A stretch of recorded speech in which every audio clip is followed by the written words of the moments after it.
Panama والا پیسہ لوٹا دے ظالما ساڈا پیسہ لوٹا دے بے ایمانا ساڈا پیسہ لے آ دے قوم دا سارا پیسہ لے آ دے.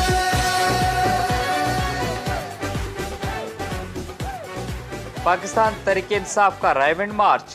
قصور کے نوائی قصبہ کھڑیاں خاص سے پاکستان تحریک انصاف پنجاب کے لائٹ فورم کے کوارڈینیٹر علی جوید ڈوگر کی قیادت میں قافلہ روانہ ہوا.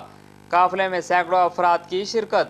علی جوید ڈوگر کا پاک روز کی ٹیم سے گفتگو کرتے ہوئے کہنا تھا، انشاءاللہ ہم نواز شریف کی کرپشن کے خاتمے تک چیئرمین تحریک انصاف کی کال پر ہمیشہ پہلے بھی کھڈیاں تحریک انصاف کے ساتھ تھا، آج بھی ہے، آئندہ بھی رہے گا. 2013 کے اندر اپنے تمام تر تحفظات کے ساتھ انتخابی نتائج کو تسلیم کیا، لیکن ہم کرپشن کے خاتمے کے لیے کسی بھی صورت میں کرنے والے، اور انشاءاللہ تعالی اپنے قائد کی آواز پر پہلے بھی لبیک کہتے رہے تھے، آئندہ بھی کہتے رہیں گے. اور جتنی دیر تک پاناما کی یہ تحریک اپنے انجام کو نہیں پہنچتی، ہم اپنے قائد کی آواز پر لبیک کہتے رہیں گے. اور میں بے حد شکر گزار ہوں کھڈیاں کے اپنے نوجوانوں کا، دوستوں کا اور ان بھائیوں کا. قافلے میں ہر عمر کے افراد شامل تھے جن کا جذبہ قابل دید تھا. کیمرہ مین چودھری شکیل کے ساتھ میاں آصف قصوری، پاک نیوز، قصور.